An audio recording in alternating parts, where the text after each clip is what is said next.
уволен. И поэтому я уже вечером информацию написал, что пресс-конференция экс-акима города Аксу. Поэтому такая ситуация получилась, что вначале хотел как аким провести, теперь как экс-аким. Ну, в целом, у ситуацию из СМИ. Спасибо, кстати, журналистам, что освещаете весь этот процесс, который вокруг меня двигается. Вы подробно это все освещали, знаете ситуацию. И, я думаю, некоторые вещи повторяться смысла нет. Если коротко, сегодня вот исполняется 4 месяца, как я начал работать в должности акима города Аксу. То есть я 22 января текущего года приступил, и сегодня 22 мая исполняется 4 месяца, как я работал. За эти 4 месяца действительно много интересных моментов произошло, в том плане, что будучи депутатом парламента, действительно у меня была возможность оценить там работу исполнительных органов, и когда я уже на место пришел, я как-то немножко по-другому начал оценивать ситуацию. То есть депутатам было разрешено какие-то вещи рассматривать, депутатские запросы. И действительно я смотрел, что много нарушений есть в работе местных исполнительных органов, министерств. И мы писали депутатские запросы, говорили, здесь неправильно, там неправильно. И когда я уже на место прибыл, я действительно обратил внимание, что те моменты, которые мы обсуждали в парламенте, они имеют место. Большой вопрос – это земельные отношения. Я, будучи депутатом и в составе комитета аграрного комитета, очень сильно занимался вопросом земли. Вы знаете, сейчас президент поставил вопрос о том, что надо все-таки разобраться с этим вопросом. Касым-Жомарт Токаев поставил вопрос о том, что необходимо забрать земли у тех собственников, которые не пользуются, и отдать собственникам, которые хотят работать. И я в своем отчете перед населением говорю, что есть проблемы с землей, о которых я пока молчу, но хотел бы позже осветить. Сегодня я хочу осветить действительно очень серьезный вопрос земельный. В каком плане? Будучи уже акимом Аксу, к моему стыду, мы за 4 месяца не смогли провести ни один конкурс по предоставлению земель собственникам. Почему? Потому что идет полное, так скажем, противостояние чиновников, это начиная со специалистов, заканчивая моим заместителем акима Сабуржан Жанузат Люгенович, о котором я чуть позже остановлюсь, о его личности. В каком плане? Земли мы должны предоставлять инвесторам, желающим крестьянских хозяйств, которые должны его развивать. На самом деле мы не можем им предоставить. Почему? По простой причине, что они предоставляются физическим лицам без конкурса. Я посмотрел, в прошлом году в акимате Аксу основная часть земель была предоставлена без конкурсов. Там есть такая статья земельного кодекса, 36-я статья, согласно которой физическим лицам предоставляется на 4 года временное пользование пастбищами, так называемыми. У нас в основном пастбище. И что вы думаете? Каждое физическое лицо, будь за ним крестьянское хозяйство, они все равно, эти земли идут и оформляют на физическое лицо. Допустим, пример, если в прокуратуру, земельные отношения, ГАС написал о том, что, допустим, крестьянское хозяйство Аралов Кызылжарского сельского округа, у него уже 10 лет имеется крестьянское хозяйство, он должен свои земли получать в виде, по конкурсу, наравне с другими хозяйствами. Однако ему земли предоставляются как физическому лицу, то есть он заявление пишет. 10 лет назад ему предоставили как физическому лицу, и сейчас ему предоставили как физическому лицу. Я своему заместителю говорю, уважаемый заместитель, надо прекращать эту практику, давайте будем по конкурсу, много желающих. У меня в кабинете лично было минимум 5 инвесторов, которые говорят, ну когда вы земли дадите нам через конкурс? Ну, фактически вот, за 4 месяца ни одного конкурса не проведено. Вот это я хотел бы отметить, и земельные отношения действительно это очень такой серьезный проблемный вопрос. Об этом я писал Акиму области, заместителю Акима области Байханову, написал своим коллегам в парламент, председателю аграрного комитета Барулбаеву, написал в Министерство сельскохозяйства. И они все подтверждали, да, действительно это есть, но пока вот так. На самом деле я в этом вопросе президента поддерживаю, что земельные вопросы очень большие проблемы. Второе, что вот для вас новость хотел я осветить, это вот меморандумы, которые подписываются ежегодно с компанией, с крупными компаниями, конкретно ERG. Крупная компания ERG во главе господина Машкевича, вы знаете, уже ежегодно подписывают меморандумы с Акиматом области о том, что они готовы вкладывать деньги в социальные проекты. Ну, вы об этом знаете. В текущем году на отчетной встрече был вопрос о том, какие деньги в этом году ERG будет вкладывать в развитие города Аксу. Я этот вопрос задал депутату, ну, в открытом эфире, задал вопрос депутату городского маслихата госпожа Носачева. Она является одним из руководителей Аксуской ГРЭС. Она сейчас руководитель департамента, раньше была зампредседателя. Я говорю, госпожа Носачева, вот люди спрашивают по благоустройству, какие в этом году деньги будут выделяться на компанию ERG на благоустройство. Ну, я 5-й или 7-й день работаю. Она мне говорит, к сожалению, я не могу вам ответить, потому что от Акимата таких обращений не поступало. У меня вот документы есть, я на следующий день официально пишу ERG, Аксуский ГРЭС, Аксуский ERG в лице Шахажанова, председателя правления, Аксуский ГРЭС, ферросплавный завод, Аким область. Прошу вас, в связи с тем, что госпожа Носачева говорит о том, что проекты не предоставлены, предоставляю вам список проектов, вот у меня документы есть, прописан прямо, письмо пишу там, 7 февраля, прошу рассмотреть проекты благоустройства города Аксу и включить меморандум текущего года о том, что их надо профинансировать. Ну, там благоустройство касается и так далее. И что вы думаете, в марте месяце Акимат области и ERG подписывают меморандум о том, что 3 миллиарда тенге выделяет компания ERG на проекты по Павлодарской области, и город Аксу 650 миллионов на теплоснабжение города. Я начинаю смотреть, думаю, наверное, это, скорее всего, теплоснабжение, наверное, подведение центрального теплоснабжения индивидуальным жилищным домам, ИЖС. Ну, это такая проблема есть. То есть мы сидим на тепле, а до сих пор печку топят. Хорошая тема. И начинаю отдел экономики, прошу, говорю, дайте мне информацию по этим 650 миллионов. Выясняется, что эти 650 миллионов это списание долгов, списание убытков котельной Аксусского ферросплавного завода. То есть это никакая не помощь, а просто списание убытков Аксусского ферросплавного завода. Я в шоке, собираю депутатов, говорю, ребята, вы видели подписанный меморандум? Они, нет, не видели. Я говорю, вот вам показываю, говорю, никогда такого не было. Я, будучи замакима области, часто участвовал на совещаниях, когда готовились к меморандуму, к подписанию. Я говорю, ребята, это действительно, говорю, какая-то интересная тема. Здесь просто списываются убытки, и это включает меморандум поддержки социальных проектов. Я обратился к депутатам городского маслихата, они написали письмо на имя Машкевича, господин Машкевич, учредителя компании ERG, и господину Шахажанову о том, что у нас в городе есть много проблем. Конкретно мы указали это, депутаты указали, что благоустройство дворов, асфальтирование улиц, которые всегда необходимо. И, к сожалению, до сих пор ответа нет. Я где-то 2 недели назад тоже в ERG господину Шахажанову письмо обратился. Почему ежегодная социальная помощь переведена на списание убытков?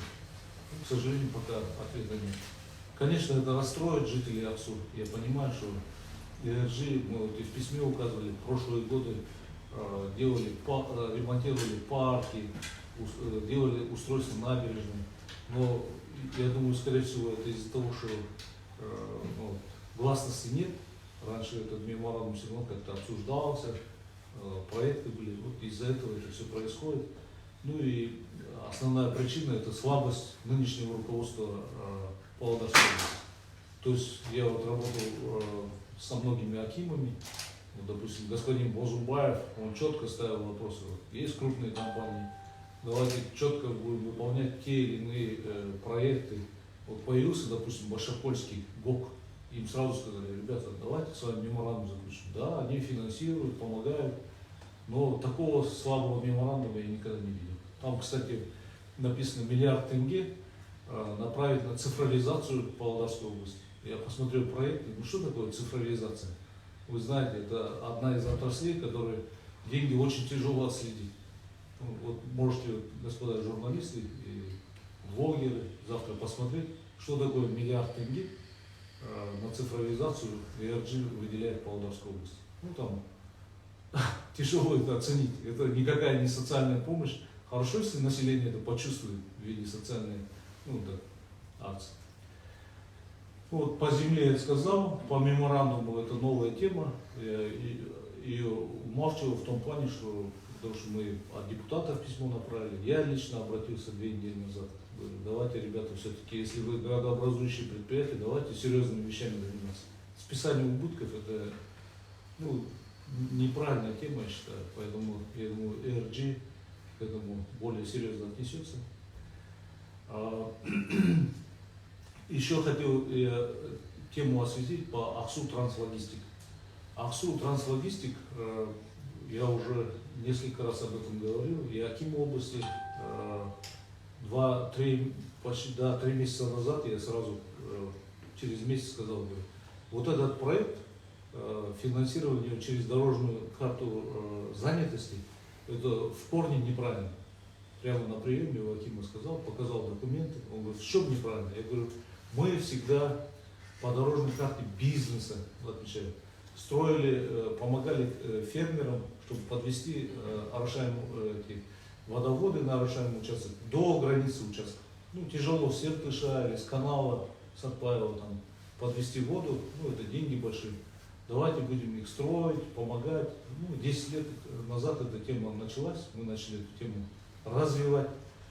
А сейчас получилось так, что вот по Аксу Транслогистик я посмотрел проект, я удивился, говорю: почему $1 миллиард? Разве может столько стоить подведение? Посмотрел там, так скажем, мне отдел строительства показали предварительный проект. Оказывается, сети подводятся, не подводятся, а уже подведены и внутри частного участка. Я говорю: а как такое возможно? Аким области, говорю: наверное, это неправильно. Зачем мы на частных землях внутренние сети, разводку делаем еще на $1 миллиард, еще и протащили этот проект через республиканский бюджет.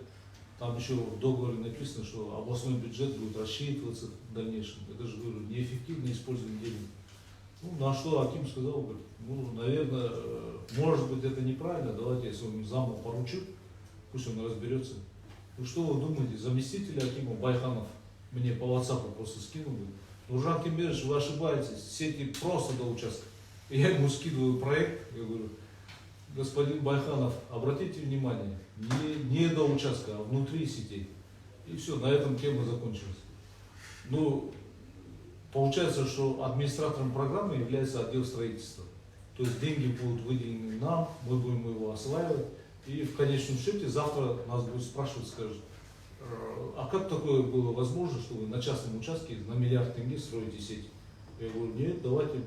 И я отправил письмо в счетный комитет, госпожа Годунова, мне, если надо, я документ покажу, отправил письмо всем координационному совету области, заместителям акима области, программу дорожной карты занятости курирует отдел соцзащиты, то есть управление соцзащиты, управление сельского хозяйства. То есть они все подписывали этот проект.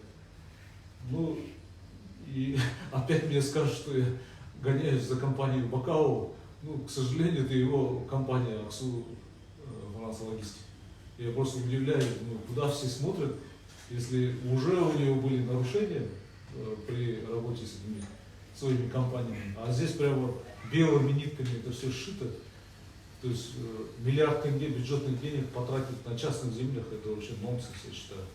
Ну, я думаю, что вот на следующей неделе приедет проверка администрации президента. Они не специально приезжают, у них плановая проверка, я об этом знаю, потому что письмо было. Официально нам сказали о том, что приостановить все работы по ДКЗ, дорожной карте занятости. Однако письма мы получаем опять с Акимата, они пишут: Акимат города Аксу, вот у меня тоже письмо, если надо, я могу показать, не осваивает 125 миллионов тенге по финансированию Аксу транслогистик сети. В случае неосвоения денег, Аким области пишет замакима, в случае неосвоения этих денег просим наказать ответственных администраторов программ. То есть у нас всегда так получается, то, что я говорил, там дома недостроенные, надо освоить деньги, отчитаться, там другие проекты. И здесь то же самое получается. То есть нас пишут, говорят, почему деньги не платите на этот проект? Если вы не будете платить, мы завтра вас накажем. Понятно, что любой администратор, он, там, в лице государственного служащего, он боится и начинает деньги платить, а потом, извините, люди в погонах могут проверить, могут не проверить. Ну, это вот отдельная тема. То есть люди в погонах, я честно говорю, сколько я фактов не освещал за 2 месяца своей работы, или последние 2 месяца, ни одной проверки не было. То есть все вопросы закрываются, официально пишут: обращение госорганов мы не рассматриваем. Вот, конкретно вот по зданию, в которое переехали наши госслужащие, где в 2 раза дороже арендная плата. Один из руководителей отдела написал финансовую полицию, антикоррупционное ведомство: прошу рассмотреть данный вопрос. Как такое возможно? Переехать в новое здание, где аренда в 2 раза больше, просим проверить. Они пишут: хорошо, мы направим данный вопрос в департамент внутреннего аудита. Ну, это Финконтроль. Финконтроль пишет: мы, ответ этому начальнику отдела, который не хочет переплачивать деньги, пишет: мы запросы государственных служащих не рассматриваем. Для нас это не... Этот государственный служащий, начальник отдела жилищной инспекции Ашарбеков, пишет в прокуратуру областную: почему мое заявление о явно коррупционных вещах не рассматривается? Областная прокуратура пишет прокурор города пишет: фактов этих мы не усматриваем, потому что проверки не было, поэтому данный вопрос не рассматривается. Мой руководитель аппарата пишет: почему в ДВГ, это департамент внутреннего аудита, пишет Финконтроль, почему за счет бюджета в частном здании 1,5 миллиона потрачено на проведение сетей в этом частном здании для государственных органов? ДВГ молчит, ничего не отвечает на это. То есть официально везде я пресс-конференцию проводил, на отчетной встрече говорю: куплено 20 домов, из них 2 заселенные в сельском округе, 18 в Акимате Аксу построен, то есть купленные дома для переселенцев, деньги потрачены около 400 миллионов тенге. Почему-то туда никого не заселяем, в связи с тем, что отдел занятости не хочет брать на свой баланс некачественные построенные дома. Ну, там сырость, там потолки текут, и в этих домах. Вообще ни один госорган не рассматривает. Ни антикоррупционный индекс, ни СЭР. На этих госслужащих они мне задают вопрос: говорят, почему вы считаете, что одни из подписантов являются фигурантами дела? Я говорю: потому что есть вопросы. Почему вы не рассматриваете? Я говорю: вы неправильно говорите, у нас эти лица никто не фигурирует. Я говорю: извините, у меня своя служебная проверка есть и по домам, и по этому домику. Ну, я не могу ее проверить, потому что люди сбежали на больничный, и фактически мы не можем проверку сделать. А то, что вы не усматриваете, не видите, ну это ваши проблемы, извините. Ну, вот такая интересная ситуация. Ну и хотел этот момент осветить по моему заместителю, господин Сабаржан, Жанузак Тулигенович. Я кому-то говорил, кому-то нет. Ну, действительно, один из, так скажем, людей, который создал мне препоны в работе, действительно мой заместитель. То есть я 22 января приступил работать в качестве акима и начал знакомиться с коллективом. Один из моих заместителей, Жанузак, представился, говорит, я зам акима, 10 дней назад пришел на эту должность. Я говорю, а вы где работали? Он говорит, ну я вообще-то работал в антикоррупционном ведомстве с нашим акимом области, с Каковым Абылхар Бактыбаевичем. Мы работали в Кустанайской области, он работал налоговиком, я работал начальником финансовой полиции. И с тех времен у нас теплые отношения, мы вместе работаем, он меня пригласил сюда работать. Я говорю, ну хорошо, давайте вместе будем работать, наверное, есть над чем двигаться, работать. Ну и он говорит, да, я на связи с акимом, если какие вопросы вы мне говорите, я буду там помогать, решать. Ну и когда я начал, вот эти вот вопросы начали возникать, там, ему обращаюсь, и все начинается по земле, вот он, кстати, землю курирует, начинает меня тормозить. И хуже того, все, что я говорю на совещаниях, какие-то вопросы поднимаю, мне обратным планом с области звонит руководитель аппарата Джисимина и говорит, ребята, ну, то есть господин Ашибек, зачем вы ту тему поднимаете, эту тему? Через месяц приезжаю в Аким область, он, оказывается, полностью осведомлен, какие я вопросы поднимал. Ну и у меня сразу сложилось впечатление, что господин Сабаржан, будучи моим заместителем, он напрямую, ну он потом не стал скрывать, говорит, да, я с Акимом разговаривал, ту тему обсуждал, эту. Я говорю, ну это в моей практике, моей работы впервые такое, что мой заместитель обсуждает мою работу с Акимом области, моим руководителем, и решает, что делать, как делать. Ну, это я могу подтвердить. Сейчас, когда я его спрашиваю, вы почему не решаете свои функциональные задачи, он попросту даже объяснительно не хочет писать. Я говорю, ну напишите объяснительно.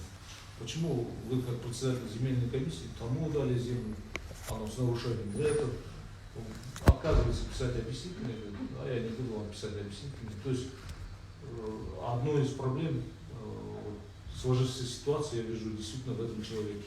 Ну, можете изучить, как он после Кустанайской области, оказывается, в Актюбинской области работал, руководителем финансовой полиции. Оттуда по неизвестным причинам был уволен, работал в Народном банке, потом появился в Министерстве финансов, опять же, где работал господин Скаков, и потом оттуда уволился. То есть он до должности заместителя акима города Аксу практически был безработным.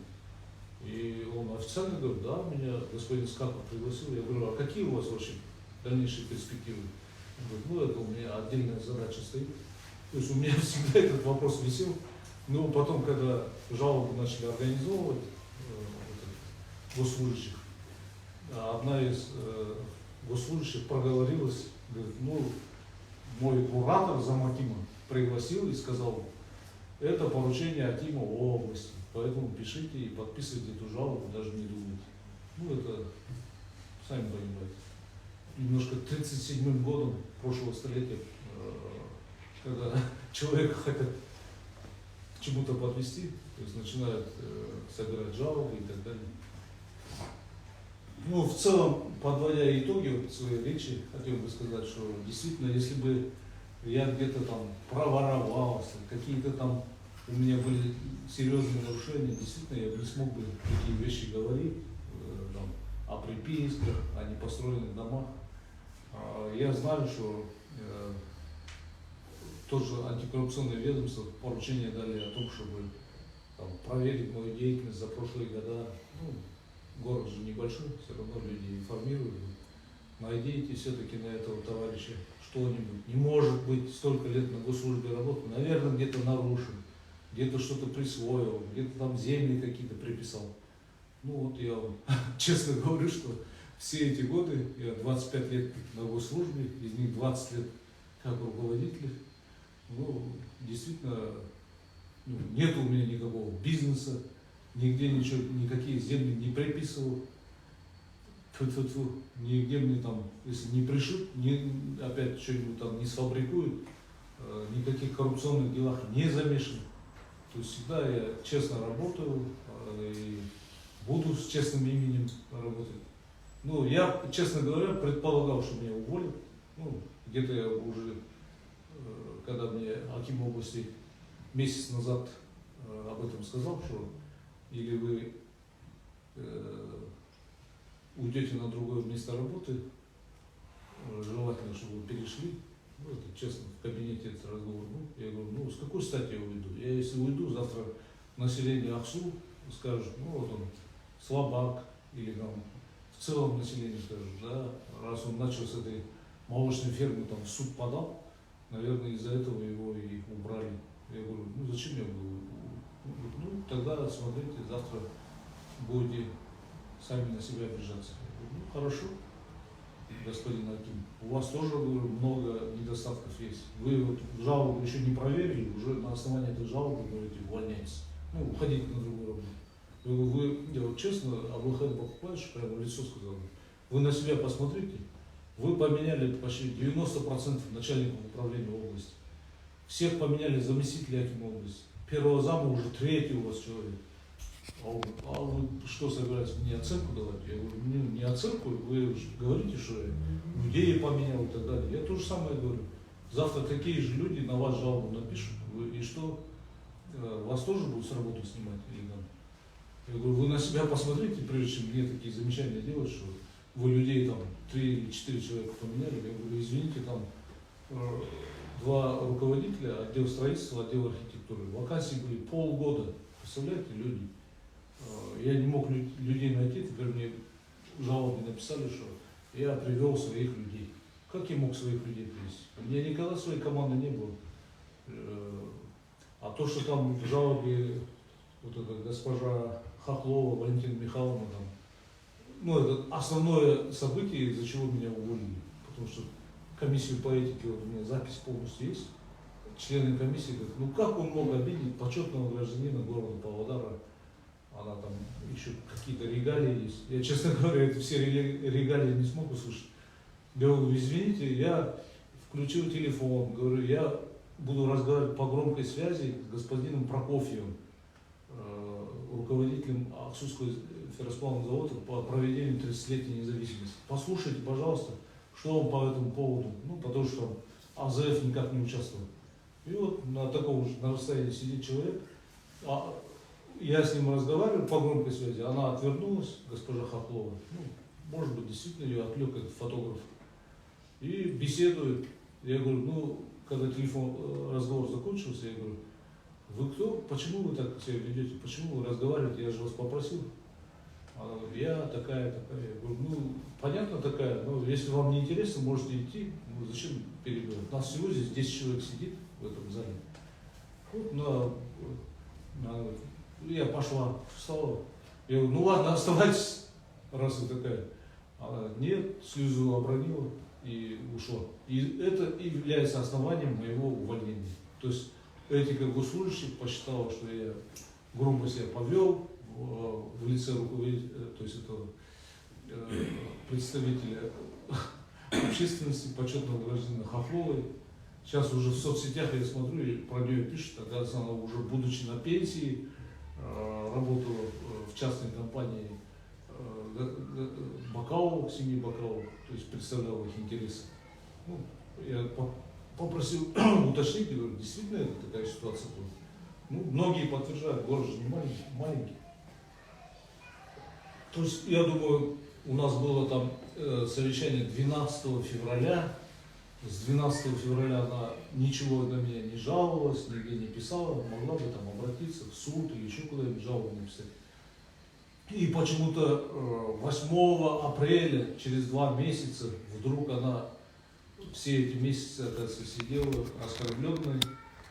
На самом деле, ну, понятно, что заинтересованные люди услышали про этот инцидент, нашли ее, попросили поставить подпись, и она стала основным лицом, которое на этике госслужащих слезно плакала, говорила, за всю жизнь никогда такого не слышала, чтобы Аким меня выставил как школьницу за дверь. На самом деле приукрасили. Другие работники, там, секретарь маслихата, я их потом переспрашиваю, ну, не было ж такого. Вы сказали, если вам не интересно, можете идти. И вот она такую сцену разыграла. И это является основным основанием для этики госслужащих. И это стало основным основанием меня уволить акимом области. И это согласовал с администрацией президента. Ну, к сожалению, мои коллеги с администрации президента действительно, наверное, посчитали, что слишком много вокруг акима города всяких этих разговоров и с этой молочной фермой. Ну, по молочной ферме я сразу скажу. Здесь, как господин Ибрагимов сказал, это личная, так скажем, неприязнь акима города. Ну, я не стал на него в суд подавать. Какая может быть личная моя неприязнь, если фактически первые обращения были в октябре-ноябре от жителей города Аксу. То есть у меня есть обращение, там подписи, 15 человек жителей, которые пишут, зачем поставили эту ферму, у нас пошли запахи. Ну, там отписка от акимата была, мы проверили, никаких запахов нет. И все, потом, когда уже в феврале была отчетная встреча, население активно начали ко мне обращаться, ну, это все зафиксировано. И я на этой отчетной встрече, они говорят, как такое возможно, что молочная ферма в черте города? Я говорю, я не могу это проверить. Наверное, есть работники прокуратуры, пусть проверят законность. Да? Прокурор города проверил, и в начале марта мне пишет официальное представление. Акиму города по проверке прокуратуры выявлено, что земельная комиссия проголосовала 100% против, поэтому считаем решение акимата о изменении целевого назначения с автобазы на молочную ферму незаконным. Просим отменить это решение. Ну, не просим, а требуем, прямо пишем. Ну, понятно, если прокурор требует, я что сделаю? Я вот приглашаю всех юристов, говорю, ребята, юридический отдел, земельщиков, говорю, покажите действительно это решение земельной комиссии. Оказывается, в земельном отделе документы уничтожены, представители МПЦ-Зем, правительства для граждан, принесли документы, у них подшиты, до сих пор в отделе находятся, и там черным по белому, синими ручками прямо написано, вся комиссия против изменения целевого назначения с автопарка на молочную ферму. Я говорю, и что нам теперь делать? Ну, вот мне юристы говорят, мы не можем отменить свое постановление, только по суду. Давайте обратимся в суд. Ну, соответственно, я обращаюсь в суд, рассмотреть законность того постановления, изменения целевого назначения. Суд это до сих пор продолжается. В ходе этого судебного процесса эти члены комиссии уже начинают менять мнение. Ну, я многих спрашивал, говорю, ребята, вы все-таки вы были против или за? Они говорят, да, мы сначала были против, потом нас пригласили, руководство города, наверное, аким, и говорят, вы что, не понимаете, это инвестиционный проект, это деньги, какое там вам изменение? Ну, соответственно, родилось второе решение. Ну, вместо того, чтобы первое решение земельной комиссии ликвидировать, что было, то уже прошло, они взяли второе, как мы подписали. Теперь у них идет увеличение. Их на суде спрашивают, говорят, ребята, все-таки вы какое подписываете? За или против? Они теперь говорят, да, что-то мы не помним. Наверное, мы были все-таки за. Вот, видите, уже бывший архитектор, который тоже 2 заключения давал, как его фамилия, Алим Газинов, что ли, бывший архитектор города Аксу, потом он стал начальником управления строительства, он уже уволился. С должности ушел в госслужбу. Видимо, у него тоже раздвоение. ну и других я там спрашивал представителей Акиматова, допустим, архитектор, который в 2020 году уже надо было принять этот объект, ну, фактически документ этот есть, он ему отказал. Я не могу вам согласовать приемку этого объекта по 5 пунктам, тоже документ есть.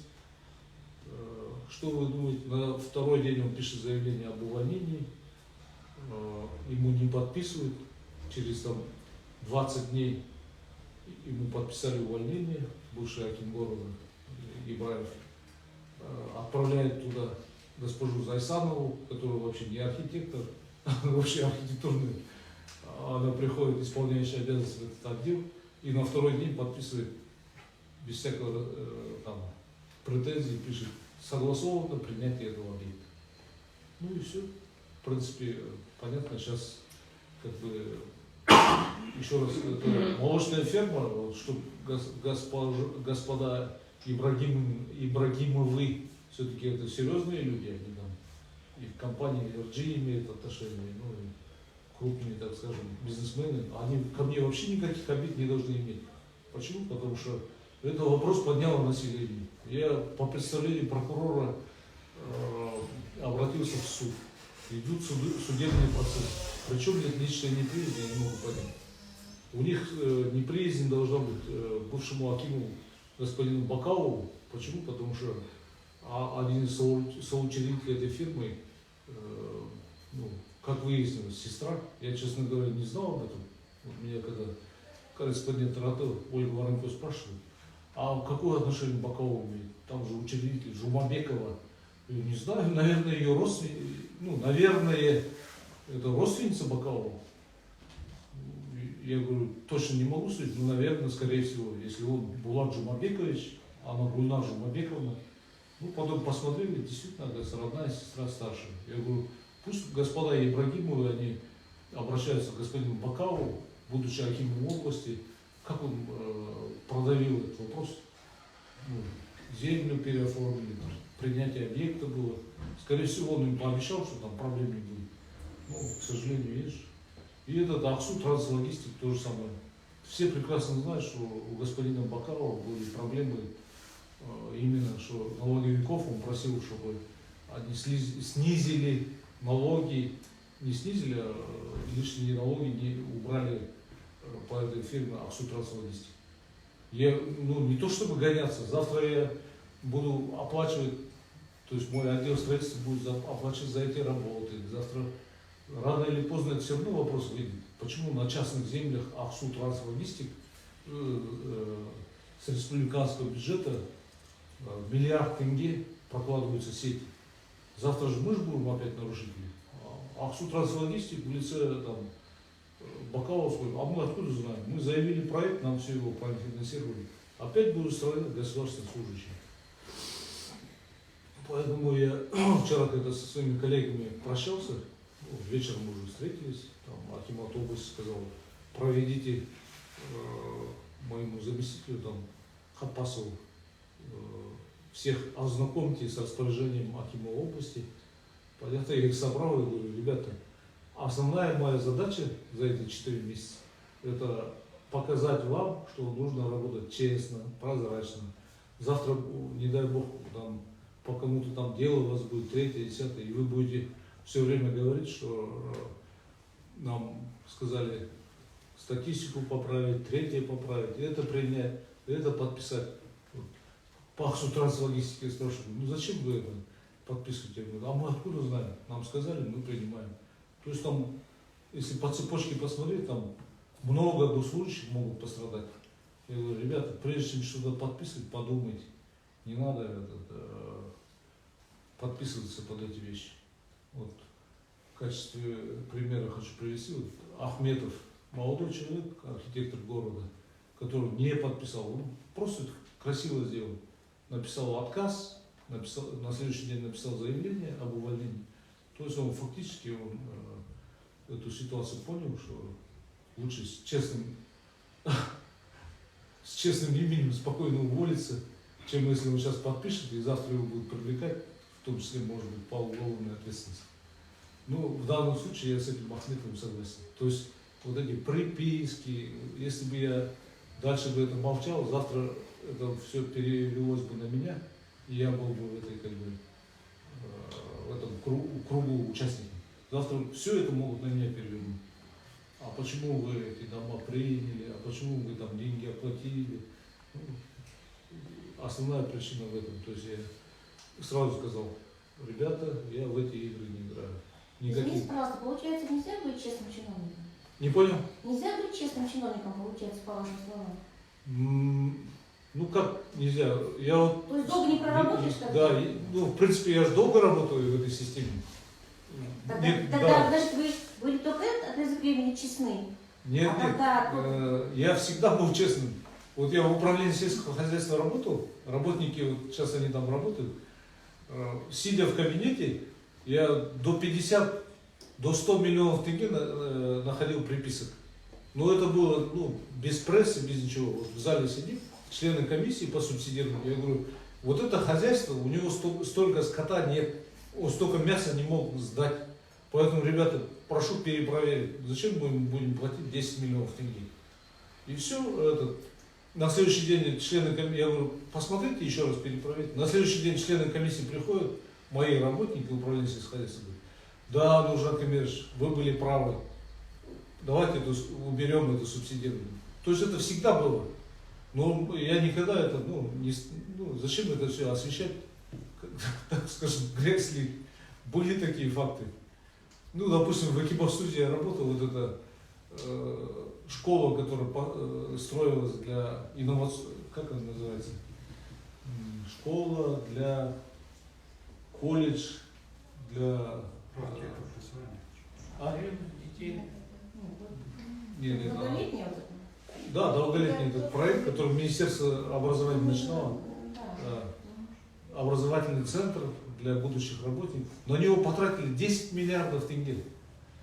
То есть вот господин Бакалов, я когда уже в Экибастуз пришел, он говорит, все, мы давайте этот объект заберем на местный бюджет, уже Министерство образования его не будет финансировать, мы его достроим.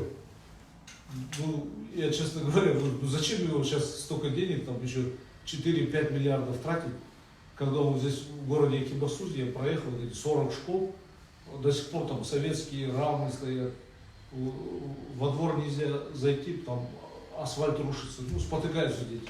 За эти, извините, 4-5 миллиардов тенге можно было все школы города Экибастуза отремонтировать. Нет, надо обязательно этот колледж построить. Он до сих пор не введен, то есть он введен, но там никого нету. Почему я вот эту компанию, портал ПЛ спрашиваю, говорю, вы же там достраивали, они сейчас у нас дом строят в Аксу. Я говорю, ну и что? Они говорят, да мы каждый месяц как миллион тенге тратим на его содержание. Мы, говорит, уже год как его ввели, и до сих пор не знают, куда ему, кого ее передать, что его делать. А я в Экибастузе сразу сказал, давайте эти 4 колледжа есть, давайте их всех заселим в это новое здание, пусть дети в хорошем здании учатся, общежитие, спортзал. Представляете, год прошел. И вот нынешний аким области, он же может это понять ситуацию и что-то все-таки сделать. Как можно потратить 10 миллиардов тенге, и этот объект будет висеть в воздухе? Сами представляете. И сейчас это продолжается. Я говорю, причем прежние годы вы молчали, а в этот раз вы вдруг решили стать плодородом. В смысле? Теперь вы начали всю информацию доносить до прессы, а прежде вы об этом никогда не рассказывали. Нет, как сказать, я, честно говоря, никакую пресс-конференцию ничего не проводил. У меня единственное, Ольга Воронько, когда вопрос был, что по этой молочно-товарной ферме, когда люди начали писать, это же было в социальных сетях, она мне позвонила, говорит, Нуржан Камирович, что с этой фермой? Что вы думаете делать? Я говорю, вот так. Когда это интервью опубликовали, они на следующий день, вот эти господа Ибрагимовы, они провели пресс-конференцию в городе Нур-Султан, где меня обвинили как личная неприязнь. Я же до этого вообще ничего в соцсетях не писал. И, соответственно, то есть это не я же это все развязал. Я теперь, если буду молчать, люди скажут, он там сидит, признается, что у него личная неприязнь. Я потом провел пресс-конференцию. Потом на отчетной встрече перед населением тоже говорю, вот такие проблемы есть. Это вот как в прессе началось, то есть я никаких таких у меня моментов не было, чтобы это все там людей возбуждать. Нұржан Кемелұлы, сұраққа көшейік та, сіз мынау Бақауовтың бұрынғы былықшылықтарын ашып, оның бизнесіне кедергі келтірген сияқты сөзіңізден қарасақ. Көрініп тұр. Иә, көрініп тұр. Сол ретте Ысқақов, Бақауов Ысқақовтың қолымен от көсіп отырған сияқты. Демек, Бақауов әлімге дейін ықпал етіп отырған ма? Ну, мен тура айта алмаймын, бірақ та енді ана молочный ферма болғаннан кейін, жаңағы Ақсу транслогистик болғаннан кейін, соны мен ойлаймын, негізі мен тура облыс әкімге айттым ғой. Ол менен сұрады, мына молочный ферма неге мәселені қозғайсыз? Мен ол кісіге айттым, мен емес, маған прокуратура мәселе қойып отыр. Ақсу транслогистик неге мәселені қозғалып жатсыз маған деді. Мен айтып, мен емес, ертең мен қол қойып финансирование жасасам, ертең мен кінә боламын. Сондықтан ол түсінікті ғой, молочный ферма және Ақсу транслогистик екеуіне Бақауов қатысты. Мен басқа мәселелерді көтерген жоқпын. Просто ол кісіге қатысы болғаннан кейін мені соны байланыстырып отыр. Мүмкін, иә, соның қалай өзінің кемшіліктері бар шығар. Жаңа айтып отырмын ғой, қайдан білген мен şu Кронаграның ішінде ол кісінің туған апасы учредитель болып жүрген. Ақсу транслогистик, мен оның мәселе көтермеуші едім. Но бірақ ол миллиард теңге деген ол көп ақша ғой. Енді мен жаңадан келген болсам, білмейтін адам болсам, ол басқа. Жаңағы бір әкім келсе, қайдан мен білем, бәрі қол қойды.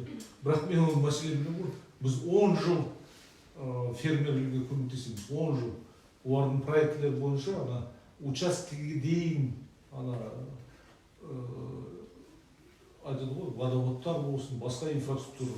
А мынау учаскенің ішінде басқадай алсақ, допустим, электричество, ол чуть ли розетка дегенде бюджеттің ақшасын қаржыландыру деген. Мен білем енді, құдай қаласа мына тексеру мәселелер болады шығар енді. Сондықтан Бақауов пен Ысқақовтың арасында демек байланыс бар деп ойламайсыз ба? Екеуі бір-бірінің ісін бірі жалғастырып жатқан сияқты. Мен қазіргі әкім бұл Ысқақов мырза. Просто айтқым келетін ол кісі ешқандай мәселеге кіріспегісі келмейді. Тура айттым, осы мәселе, мына мәселе. Жоқ, сіз оған кіріспеңіз, ондай мәселелерді көтермеңіз деген. Соған маған енді шын айтса, ол кісінің білмеймін, байланысы бар ма, жоқ па, но бірақ та ол өзі бұрын налоговый инспекцияда экономист, финансист, сондай мәселелерді енді көруге болады ғой енді. Ол қалай бетте жатқан мәселелерді енді көруге болады ғой. Айтуға, иә, Нұржан Кемелович, ол дұрыс екен, жұмыс істей беріңіз, дұрыс. Жоқ, маған сіз осындай мәселелерді көтермеңіз, айтпаңыз дегеннен кейін енді өздеріңіз түсінесіз. Өткенде әдеп кеңесінде сіздің жұмыстан шығарылуыңызды қуана қолдаған адамның бірі Илья Теренченко. Нұр Отан партиясы облыстық төрағасының бірінші орынбасары ретінде, ол Ақсуға әкім ретінде шынын айтайық претендент. Осы жағдайларды ұйымдастыруда оның да ісі бар ма? Білмеймін, молочный фермаларға тапсырма берді ғой, Нұр Отан партиясы келісін қарасын деп. Ол негізі маған айтқан, бізге сондай ұсыныс, то есть тапсырма бар, біз келіп, оны тексеріп, жоққа шығару деп менімен сөйлескен. Сосын мен айттым, сіз Илья Сергеевич байқаңыз, ар жағында халық бар, ертең халықтар ренжиді. Сіздер халықпен кездеспейсіздер, молочный ферманың басшыларымен кездесесіздер, соны жақтап, барлықтан екі жақта болу керек қой. Соны бір рет айттым.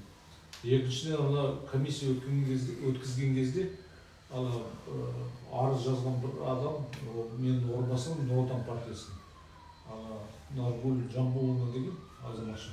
Маған айтады, вот, меня оскорбил, айтты, жаман сөзді, неге жұмыс істемейсіңдер, штаны протирает. Ол да енді арыз жазды. Мен сол Илья Сергеевич комиссияда тура айттым. Илья Сергеевич, мен Наргуль Жамбуловна деген кісіге ешқандай жеке мәселе жоқ. Мен айттым, партия неге сіздер қарамайсыздар? Қаншама кемшіліктер бар, былтыр 12 объектіде кемшіліктер. Всего 18 объект строитель болды. Партия бір объектіне барған жоқ. соны айттым ғой, сіздер неге оны тексермейсіздер, келмейсіздер. Ол кісі жоқ, ол мәселелерді көтермеңіз. И сосын ана әрбір комиссияның мүшесі сұрады ғой, ол кісі де тура айтты. Кейбір енді комиссияның мүшелері айтты. Жарайды, ол егер сондай мәселе болса, сөгіс болсын, замечание болсын. Бірақ ол тура осы қалған әкімі осы жұмысқа лайықты емес деп тура айтып отыр ғой, менде запись бар. Мен енді ол кісімен сөйлескен жоқпын, бірақ мен ойлаймын, ол кішкене емес, енді партияның өкілі болғаннан кейін осы Павлодар облысына, ол ертең ол жарайды әкім болсын Ақсуға, ертең қалай ол халықпен сөйлеседі? Егер жан-жақты ана ферма болсын, басқа объекттер болса, жан-жақты жұмыс істесе, ол бір түрлі. А егер бәрін жоққа шығаратын болса, ертең халықта айтады ғой, Илья Сергеевич, біз түсініп отырмыз, сіз не себеппен осылай келгендеріңіз. Солай деп ойым бар. Бұдан ары қарайғы әрекетіңіз қандай болады? Ну, негізі мен сотқа жібердім, ана бірінші выговор туралы, жалған айтады ғой, выговор, ана социально-экономическое развитие, маған байланысты емес. Екінші мына тексеру мәселелерін жоққа шығару. Бірақ енді соттар қалай дейді, ана бірінші рет менің адвокатымды жауап берді, сіздің удостоверениеңіз просроченный деп. Ол кісі көрсетсе, жоқ ондай мәселе десе, олар сосын айтады, да, бізге кемшілік бар. Екіншіден мен арыз жазсам адвокат арқылы, оставляем без рассмотрения, мы этику не можем обсуждать деп сондай жауаптар беріп отыр. Сондықтан мен ойлаймын, сот енді бір түрлі жағдайды қарайтын шығар. Негізі мен мемлекеттік қызметте босағаннан кейін біраз демаламын қазіргі кезде. Мен осы пресс-конференция енді журналистермен хабарласпаймын, неге десеңіздер, көп кісілер звондайды, қалай дейді, какие-то оппозиционные сайттар маған шығады, там, қалай дейді, кеше звондайды, Басе дейді, маған айтады, может вы интервью Басе дадите? Я говорю, с какой статьи я Басе буду давать интервью? Мен білетін республиканские СМИ, официальных журналистов. Меня в оппозицию включать не надо. Завтра, чтобы меня там оппозиционером включили. Фактически у меня там приписки я обнаружил, я их официально объявил. Другие там нарушения были, но бәрін айттым. И это мне просто так приписать оппозиционерам, какой смысл в этом? Я не собираюсь там в оппозицию вступать и так далее. Я придерживаюсь политики действующего президента Касым-Жомарта Кемелевича Токаева. По земле я же говорю в самом начале. Он официально говорит, местные исполнительные органы на местах создают препоны. Мое поручение по решению земельных вопросов, это вот он в прошлом году выступил в Акмолинской области. Я год назад дал поручение, не год назад, а с момента своего назначения, разобраться в этом вопросе. Потом я целый год в парламенте работал и эту тему рассматривал, то есть запросы делал. И реально я видел, что действительно это препоны поручения президента выполняется. А когда на место приехал, я вообще убедился в этом 100%. Вот вы, допустим, крестьянское хозяйство, вам по закону запрещено землю давать без конкурса. Запрещено просто. И вот они ко мне, инвесторы, приезжают, говорят, Нуржан Кемерович, вот у нас есть 5 миллиардов тенге, вот реально прямо приезжают и говорят, у меня прямо фамилия есть. Как мы можем землю взять, мы хотим здесь откормочную площадку? Я говорю, только по конкурсу или как инвестпроект. И представляете, вот 4 месяца ни один конкурс не проведен. Я говорю, вот мы конкурс объявили. Все, там полностью вот так вот препоны устроили, в том числе мой заместитель, он уже мне в лицо говорит, Нуржан Кемерович, почему вы нас называете коррупционерами? Я говорю, во-первых, я не называю коррупционерами, во-вторых, то, что я вам говорю, вы не делаете. Я же официально написал во все органы, Минсельхоз, парламент, Аким области, что закройте эту лазейку 36-ю статью. Там просто написано, физическим лицам временно до 4 лет можно дать этот земельный участок. Ну, извините, у него хозяйство уже, у этих ребят, по 10 лет они хозяйство держат, они пользуются этим, как физическое лицо пишут, а там единственное основание надо, чтобы скот был. Берут сельских агентов, переписывают скот с крестьянского хозяйства на это личное. Потом, когда землю возьмут, опять этот скот на КХ, потому что им субсидии. Ну, это махинация, извините, крупного масштаба.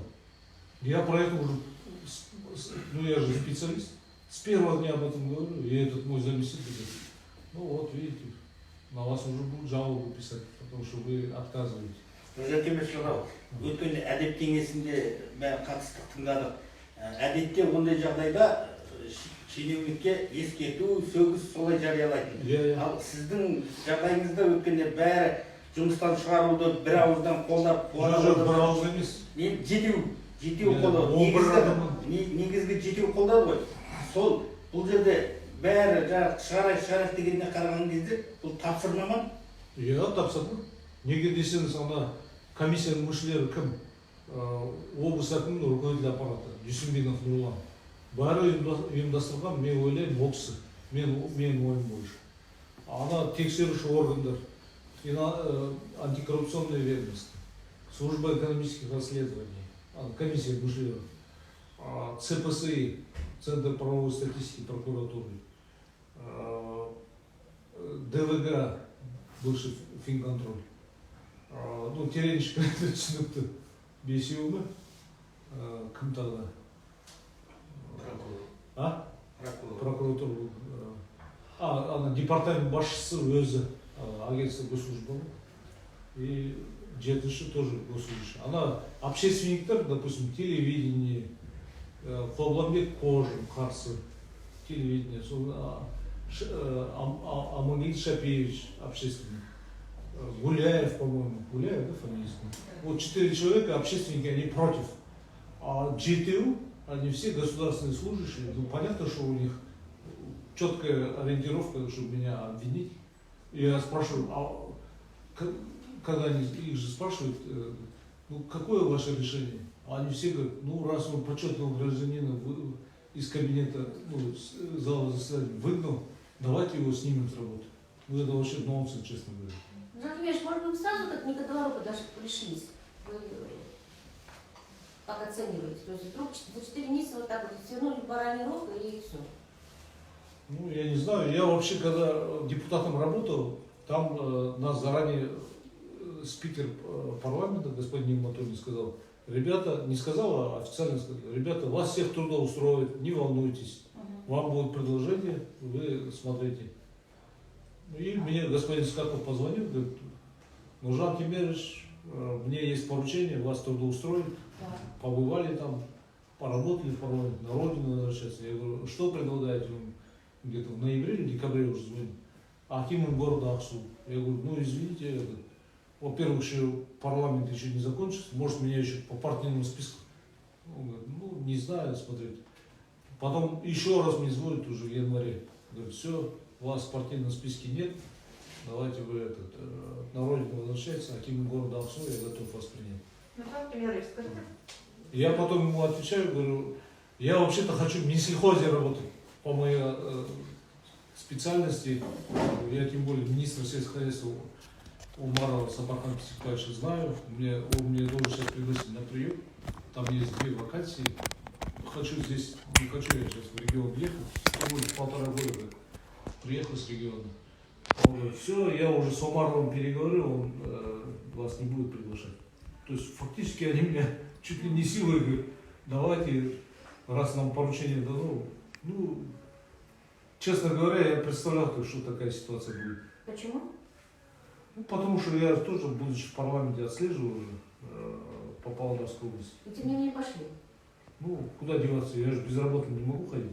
Если бы я отказался от всего, мне сказали, ну, он отказывается, туда идти, сюда. Сейчас же, по сути, безработным будете? Или у вас есть какой-то запасной пункт? Нет, ну я сейчас вот вчера обрадовался, Сенат парламента закон приняли о том, что ну, они уже как бы, подписали, что будут выборы акимов сельских округов. Хочу экспериментально сейчас поучаствовать в выборах.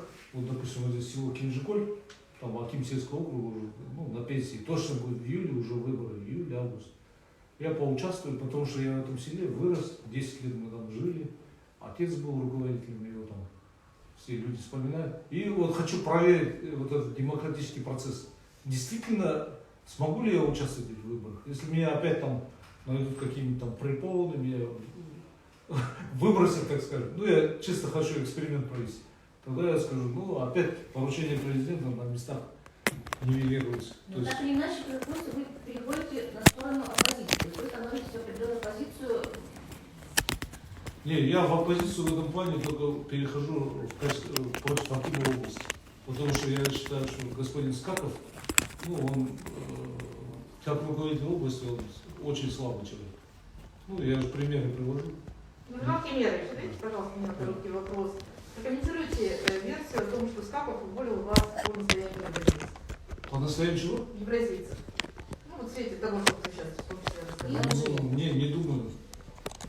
Там, ну, много же моментов сейчас. Кто-то молочная ферма, кто-то связан. Ну, не могли ли Я думаю, что господин Скаков больше всего обиделся на то, что я вот эти приписки выявил. То, что это чисто по его имиджу.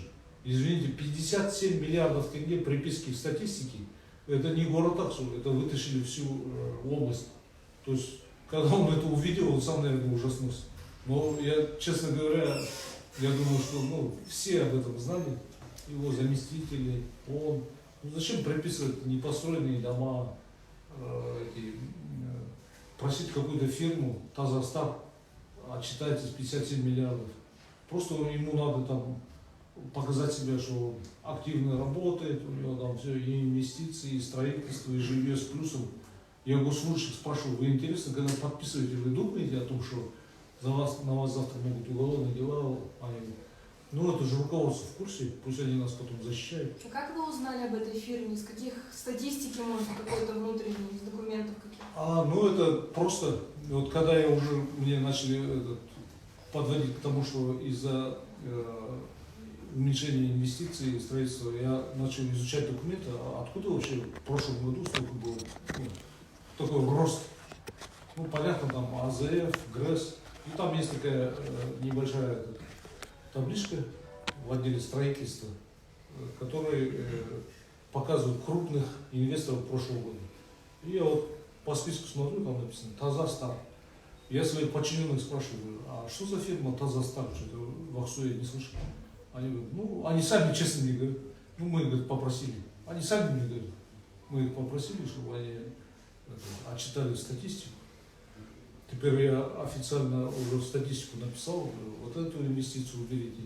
Вот эти жилые дома, которые введены, мы их только сейчас достроили. Вот из этих 4 домов, вот сейчас на следующей неделе будет акт приемки. Я говорю, а бывшие акты приемки, что будете с ними делать? Они говорят, ну они туфтовые, там, оказывается, люди, оказывается, как бы не подписывали. Ну, туфтовые акты на основании этих липовых актов в статистику отчитались. И рост сделали ввода жилья 116% по городу Аксу. Я говорю, еще вам премию дали? Они говорят, да нет, спасибо, что не выгнали с работы. А почему должны? Да там же написано, в случае неисполнения этих показателей будете нести дисциплинарную ответственность. А можно тогда по цифрам сказать, сколько, вот 57 миллиардов, приписка, да, якобы там, какие цифры были на самом деле по АКСУ, ну вот, то есть, если убрать эти 57 миллиардов, или с ними на память не можете сказать? 57 миллиардов, но это сумма даже больше, чем инвестиции этого ферросплавного завода и ГРЭСа вместе взятых. То есть это практически, ну... Город Аксу, да, 2020 год, с какой цифрой должен был быть закрыт, если не учитывать эти 57 миллиардов? Примерно. Ну, не знаю, но точно они на 100% не были. То есть это не только город Аксу, я думаю, что Павлодарская область была с минусом по объему инвестиций, по объему строительства. Соответственно, Акиму области там бы рассматривали на правительстве и сказали, слушай, господин Аким. Еще раз можете подсказать, все-таки сейчас есть какие-то публикации документов, где фигурирует этот Тазастар? Или вот вы только что сказали, что их убрали по вашей просьбе, так как они есть? Их еще не убрали? Их не убрали? Да. А в каких документах их можно найти? У меня в отделе статистики есть таблица. по суммам инвестиций прошлого года. То есть, как это фактически происходит? То есть, госорганы в этом не участвуют. Вот этот, как его называют, абонент или, так скажем, агент, вот, допустим, Тазахстан, он просто статистику города Аксу пишет за своей подписью официально в электронном формате. Я построил на 57 миллиардов тенге вложил в инвестиции. Эти органы статистики не проверяют, они это просто проглатывают и не проверяют эти данные. И потом получается, что вот это было в прошлом году, в середине года, что это проглотили органы статистики. И в прошлом году президент страны Касым-Жомарт Токаев 2 сентября в парламенте выступает с посланием, я четко слышал, он говорит, у меня есть данные, что на местах много занимаются приписками статистических органов в статистике, и это все вредит нашей экономике. Это его чистое слово. Поручаю создать государственный орган, непосредственно подчиненный президенту, в связи с тем, что этот органы статистики находятся в Министерстве нацэкономики, и у меня такая информация, что очень много искаженных данных. Это все вредит нашей экономике страны. Это слова президента. И в этом я полностью согласен. Сейчас это статистику, раньше они были при Министерстве нацэкономики, сейчас эта статистика переведена в разряд бюро, они входят в состав агентства стратегического планирования, подотчетного президенту. То есть я не знаю, почему это агентство не проверяет. Я говорю, жилые дома приписали, мы сейчас статистику пишем. Уберите, потому что мы сейчас акты ввода подпишем и фактически будем статистику отчитывать, что мы ввели. Я не знаю, как они будут теперь. Этот бывший статист области, сейчас он стал руководителем управления финансов, господин Шахатов. Наверное, не зря он стал. Он теперь управлением финансов будет заниматься там вопросами. Извините, в области, зачем этими приписками заниматься? Это же несерьезно же. Рамиров, осы Тазақстан жөнінде біз запрос жасағанбыз 57 миллиард жөнінде. Бізге ондай ақша бөлінбеген деп жауап келді, сол жөнінде айтып өтсеңіз. Тазақстан? Иә, Тазақстан. Жоқ, бөлінбеген емес. Олар, жаңа айтып отырмын ғой, олар өздері отчет жасайды. Олар госоргандарға тек қана статистика есеп береді. Сол департамент статистика біз жасағанбыз запрос. Ондай ақша бөлінбеген 0 деп жауап келді. Жалған сөздер ғой. Мен де шын айтамын, мен олар қалай өтірік айтады. Өтірік сөздер ғой. Олар қазір Тазақстанды шақырады да, оларға айтады, сіздер өздерінің отчеттарын алып тастаңдар. Оны білесіздер ғой, жалған информация. Жалпы қазіргі жағдайда екі әкімнің текетірес емес, Скаков пен Ашметовтың жалпы елдегі кландардың бір қатысы дегенде бір қоғамдық пікір бар да. Жалпы осы болжамға өзіңіздің пікіріңіз қандай? Білмеймін, мен өзім ешқандай кландарға қатысым жоқ, шынымды айтсам. Мен тек қана айтып отырмын ғой, таза атпен, абыроймен өз айтып отырмын, мен бір жерге қол қойсам, оны үндемей қалсам, ертең мен сол қылмысқа кіретін боламын. Айтып отырмын ғой, молочный ферма туралы. Мен өзім ол мәселені көтерген жоқпын. Халықтар арыз жазды, маған официальный сондай сұрақтарды қойды, мен енді қайда барамын? Прокурор маған айтып отыр, осындай кемшіліктерді таптық, сондай шешім шығардым. То есть мен ешқандай кландарға жатпаймын. Мен тура жүрген азаматпын. Егер Асенгүл да, егер менде бірдеме шатақтарым болса, неге әрбір мемлекеттік қызметкер ондайды сөйлемейді? Көбінесе қорқады. Неге десеңіз, ертең оларды тексереді, қызметкерлерді. Бірде кемшіліктер табады. Мен білем, маған азаматтар айтып, сіз туралы уже тапсырма берілді, антикоррупционный службаға табыңдар, ол туралы не может быть такого, қаншама жылдар жұмыс істеді, мүмкін оларда бір кемшіліктер бар шығар.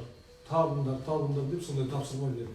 Олар жұмыс істеп отыр, бірақ енді шын айтса, біздің мемлекеттік қызметкерлер сонан қорқады. Көбінесе соны көтермейді, айтпайды. Неге десеңіздер, бәрі қорқады. Дегенмен түк таппады, бірақ сізді 2 күннің енді әдеп комиссиясы 19 күн өтті ма шатаспасам? Иә. 2 күннен кейін жұмыстан шығарды. Иә. Бағана айтып отырсыз, әдеп комиссиясының мұндай ұсынысы 25 жылдық тәжірибесі бар, енді былай айтқанда мемлекеттік қызметкердің бір ақылдасын орнынан алып тастайтындай күші жоқ деп. Бірақ Скаков сондай әрекетке барды. Демек оның артында да бір мықты біреу тұрған шығар. Бар ғой енді, ол облыс әкімі болғаннан кейін енді оны қолдайды ғой. Егер оны мен осындай мәселелерді көтердім, оны жұмыстан шығарса, оны енді айтады ғой, мемлекетте ондай болмайды шын айтса. Мен енді өзім түсінетін, Скаков енді көпке жұмыс істей алмайды, бір жақын арада ма, жақын кезде ма, ол кісіні жұмыстан кетіреді. Бірақ оны кетіргенде олай айтпайды. Ашымбетовпен осындай фактілер ашылды, сіздер оказывается осындай жұмыс істедіңіз деп. Енді мемлекеттің жұмысын білесіз ғой. Ол кісілер басшылар Астанада отырған Нұр-Сұлтанда. Олар басқадай жасайды. Жарты жылдан кейін ол кісіні Құдай қаласа басқа жұмысқа жібереді. Бірақ оны айтпайды. Осы Ашымбетов сізге сондай сөз сөйледі, осындай фактілерді жасады деп. Ақырындап қана, тыныш қана, білмеймін ол. Мюнхенге кете ме, басқа жерге кете ме, бірақ оның бәрібір осындай мәселе бойынша ол кісінің жұмыстары кетеді ол кісі. Өтімді болып тұр ғой ол кісінің сөзі сол жаққа. А? Ол кісінің сөзі сол жаққа өтімді болып тұр. Жоқ, өтімді болғандан кейін оны қазір президент әкімшілігі басқа мен де сонда істедім ғой президент әкімшілігінде. Өзім де госинспектор болдым. Менің тәжірибемде президент әкімшілігі солай істемейді. Осындай Ашымбетов осындай мәселелерді көтерді, дауыл көтерді, сол үшін әкімді шығарды. Ол бүкіл облыстар сосын қайды.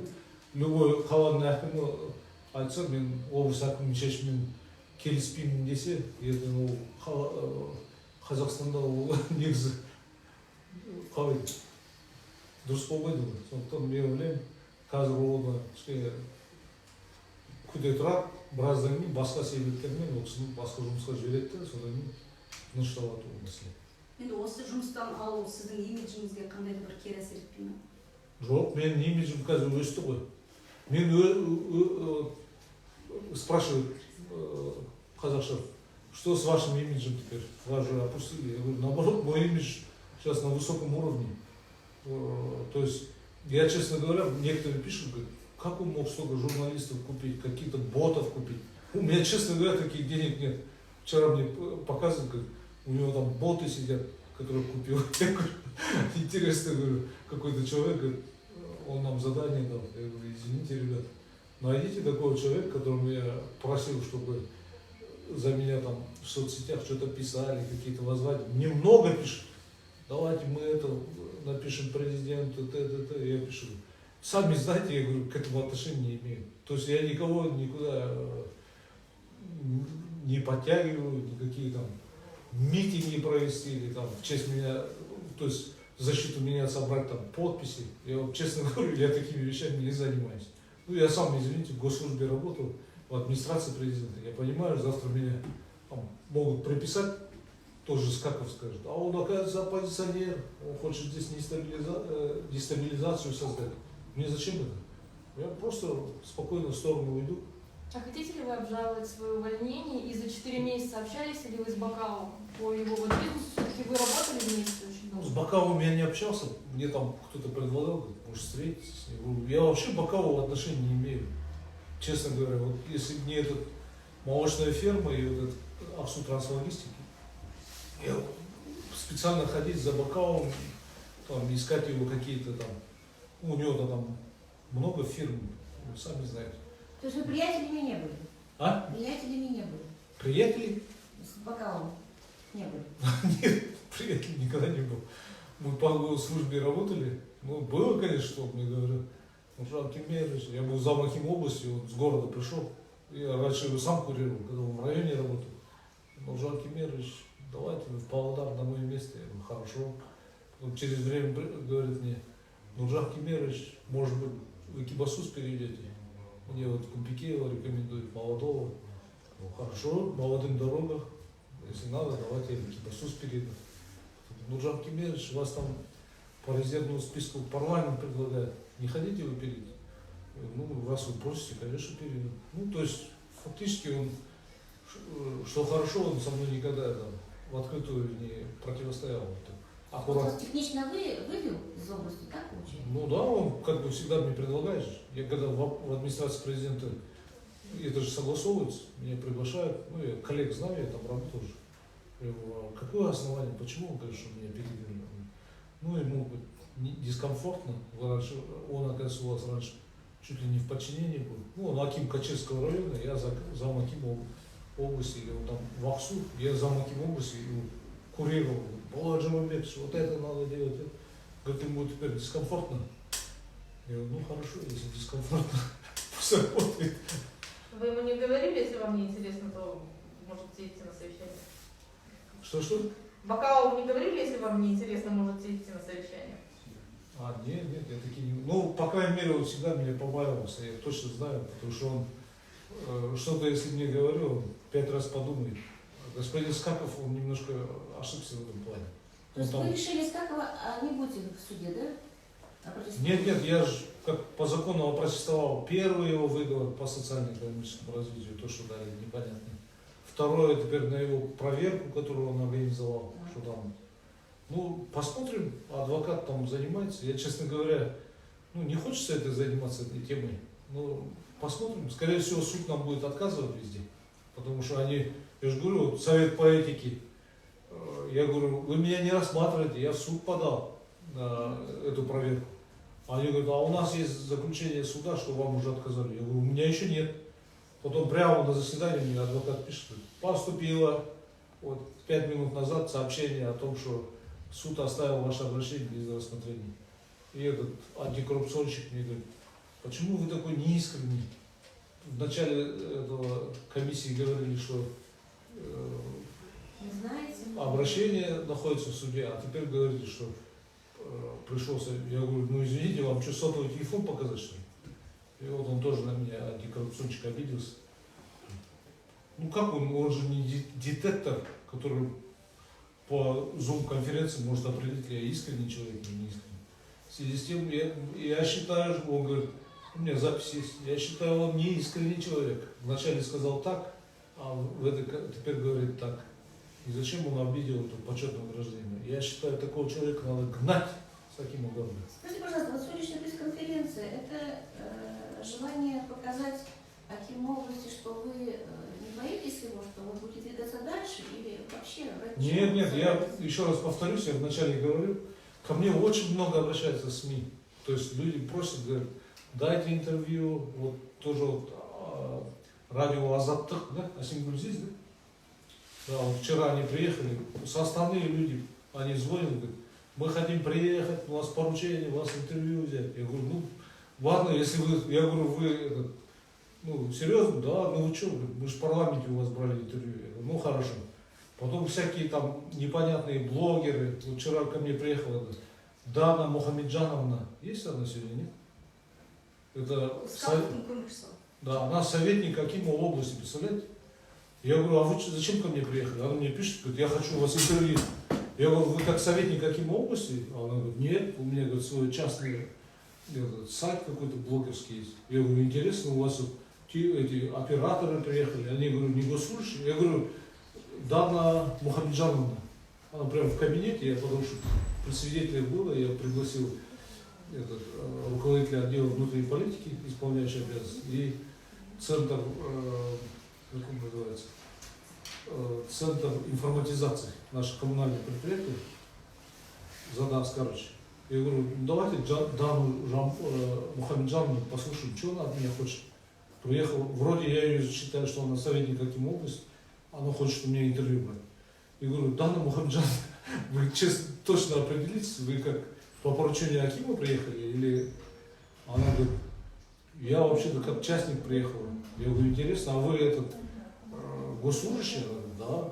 Я говорю, зарплату получаете в Акимате? Я говорю, да. Я говорю, интересно, говорю, вообще, честно говоря, вы не имеете права ко мне приезжать, вы же используете силовой ресурс, и даже вы как частница, если какие-то публикации делаете, и вот у меня интересные факты вырисовываются. Допустим, я пресс-конференцию даю, на следующий день вот, скидывают жалобу, которую еще не проверили в социальные сети. Потом я в Фейсбуке пишу о том, что впервые за 25 лет мне выговор дали.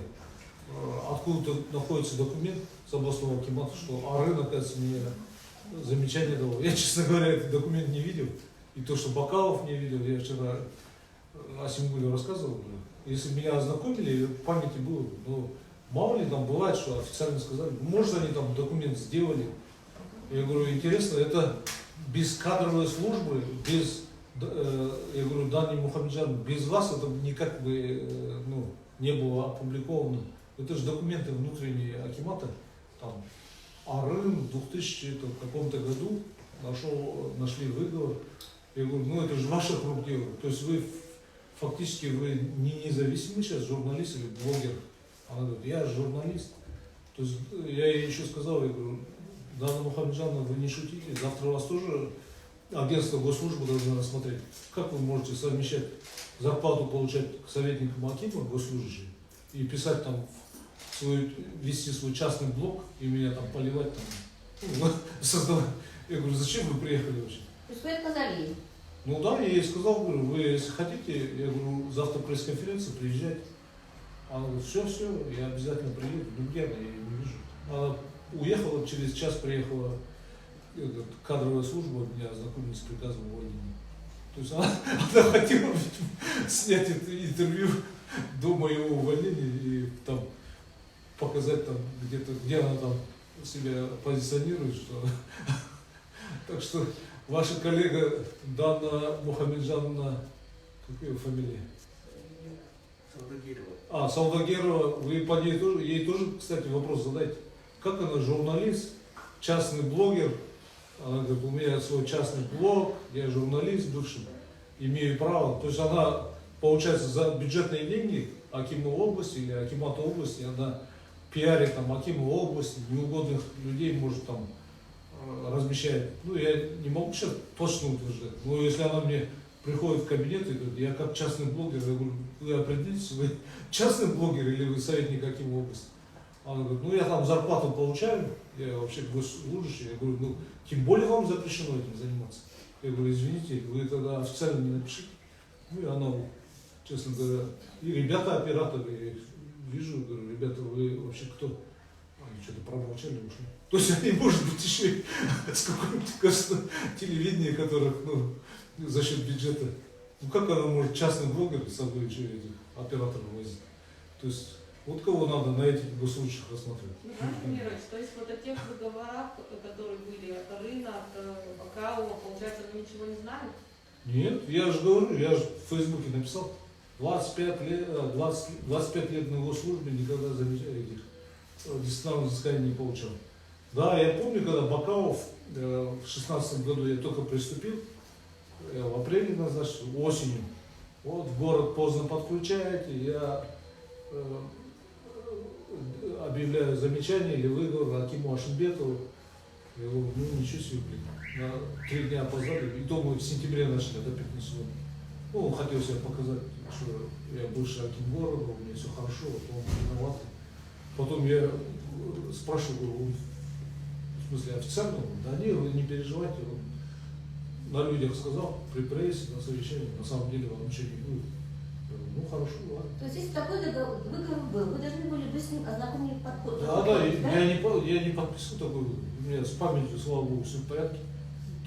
И Арына я не помню, честно говоря, что за социальные магазины. Ну, наверное, что-то там есть, может быть, но, честно говоря, я же говорю, я всегда прилежный госслужащий, если что-то где-то мне замечание где-то дают, я могу там обосновать правду, неправду. Поэтому то, что Бакалов мне выговор давал, я, что судиться? На самом деле, я официально говорю, я с таким выговором не ознакомливался. Было такое на совещании, да, Ашимбетов на 5 дней уже отстаете, люди жалуются, я вам объявляю выговор. Я говорю, извините, пожалуйста, в Павлодаре, пока я работаю, я отвечаю за порядок и так далее. И все. Потом этот вопрос больше не поднимал. Ну все, достаточно побеседовали. Все понятно. Я еще раз хочу сказать, что все, я больше пресс-конференции не провожу. Мне там, журналистам всем передать, просьбу меня не беспокоит. То есть я месяц-два отдохну, соберусь. Ну, честно говоря, в работе госслужбы я последние вот эти 4 месяца сильно разочаровался. Потому что, ну, непонятно. Многие вещи поднимаем, ну кто-нибудь хоть отозвался потом. Администрация президента, правоохранительные органы. Прямо четко пишем, вот такие нарушения. Без рассмотрения, без рассмотрения. Но это же не то, что я там свои какие-то личные амбиции, это же бюджетные деньги. Ну, еще раз говорю, купили 18 двухквартирных домов, потратили около 400 миллионов тенге. Просто стоят. Мы их должны по программе занятости, по программе переселения, вот это, по программе ЕМБЕК, людям, там люди фактически сидят и ждут. Я говорю, есть люди желающие? Да, есть. Я говорю, почему не принимают?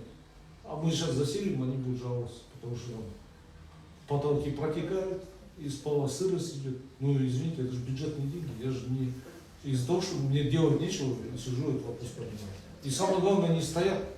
Я этих подрядчиков говорю, ребята, давайте это устраняйте. Они говорят, вы уже у нас купили, это не просто покупка была.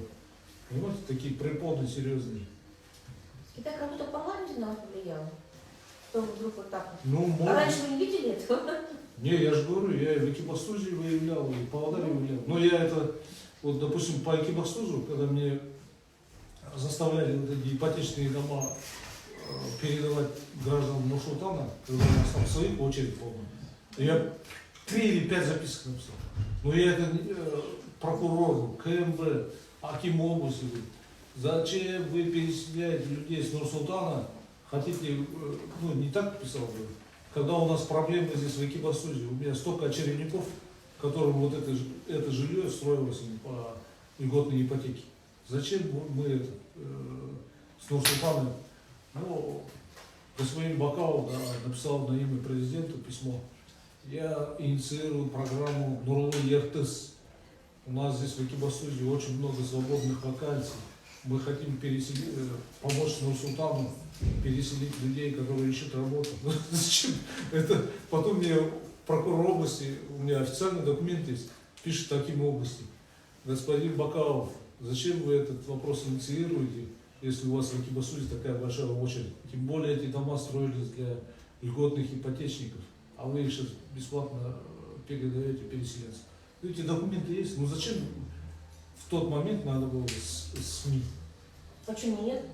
Ну как, почему нет? Я ему официально написал, прокурор дал ему предупреждение в области. Люди переселялись со стороны. Ну да, и такую пиар-компанию создали там. Вице-премьер приехал. Вы когда вы сказали, то это по-другому, наверное, все было бы. В смысле? Да нет, кого? Вы что? Господин Бакалов пригласил вице-премьера, министр социального соцзащиты Сапарбаев. Они ключи вручали в Нур-Султан. И я буду стоять, говорить, вы что делаете, ребята? Что-то вы не делаете. Ну сейчас же это делают, сейчас же это сделали, в принципе. Нет, вы же меня спрашиваете, почему вы раньше молчали? Да. Я никогда не молчал. Я где бы ни работал, вы меня проверьте там. Нет, я имею в виду, что никогда не говорили об этом вслух. Да нет, здесь многие журналисты знают, я же всегда открытый. Когда меня спрашивали, я всегда говорю, да, здесь есть недочеты, есть здесь недоработки. Ну вот Ольга Вороненко меня хорошо знает. Она мне жалуется все время.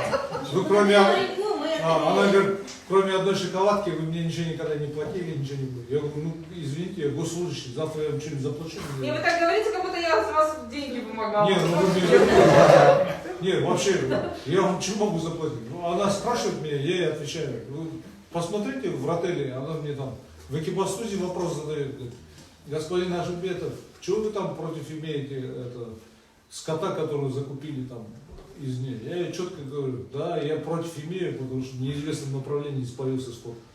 Это же, ну, она в парламенте мне пишет, Жан Кемерович, а что там с этим Бариновским районом? Я говорю, да, я выезжаю в эту командировку посмотреть, почему все-таки на Машхуржсуп эти несчастные 11 километров люди жалуются. Я говорю, если хотите, приезжайте. Ну, приехал, там и не только она там. То есть меня говорит о том, что вдруг у меня вдруг осенило, что я... Ну, не то, что осенило. Просто вы не были таким многословным тогда. Да всегда это многословно было. Что? Нұржан Кемеш, жаңа сіздің орынбасарыңыз кім деді жаңағы әкім қысқартып қойған орынбасарыңыз? Ол ана Сабыржан Жанұзақ Төлегенович деген. Енді ол бұрын Финполдас деген. жаңағы ақпарат келіп жатыр. Сіздің орныңызға ақсуға соны әкім қойын деп жатыр. О, одан да тамаша болады. Жақсы болады. Оны қойса, ертең барлығын қарайсыңдар.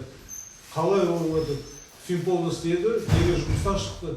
Неше қарасам, 53-те ме, 54 жасында Финполдан жұмыстан шығарып жіберді ол. Ол жайдан жай кеткен жоқ қой. Ертең сосын ана Құдайға шүкір қазір соцсети бәрі жұмыс істейді ғой. Ертең жазады, неге кеткенін, қалай осында келгенін. Ол маған өзі тура айтса, мен Ысқақовпен бірге Қостанайда жұмыс жасадым, ол кісі мені шақырды. Сосын мен сұраймын, ертең не істейсіздер? Ну, көреміз ғой енді. И сосын маған кедергі жұмыстар жасады ғой. Негізі айтып отырмын ғой, ана заявлениялар жазған кезде соның кесері ғой. Потому что жай осылышылар, олар мен қанша жұмыс істеп отырмын, жайдан жай өздері қол қоймайды. Айтып отырмын ғой, ана там бір Мұстафин деген азамат, мен көзге көрген жоқпын. Сосын сұрасам, мынау кім Мұстафин деген маған айтып отыр, мен коррупционер деген. Ол ана отдел сельского хозяйства, сіз оны көрген жоқсыз деп. Ол неге қол қойды? Жай оған ана Тлявкаев деген бөлімнің басшысы айтты, қол қойды.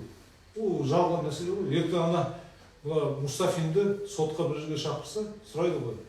Әкім сізге айтты ма коррупционер деп? Ол енді не айтады? Ол айта алмайды. Потому что ол жиналыста даже болған жоқ. Мен оған ешқашан ешқандай сөз айтқан емеспін.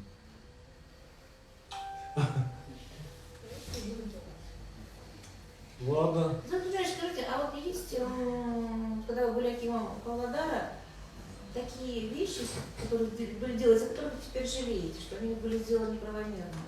Например, про банк и про сферу финансовых.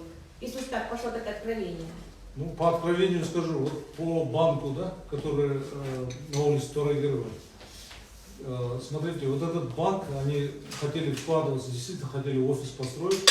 Они даже, когда Аким был Бакалов, к нему обращались, Аким области, говорит, они просили вообще возле Ахотау вот эту площадку.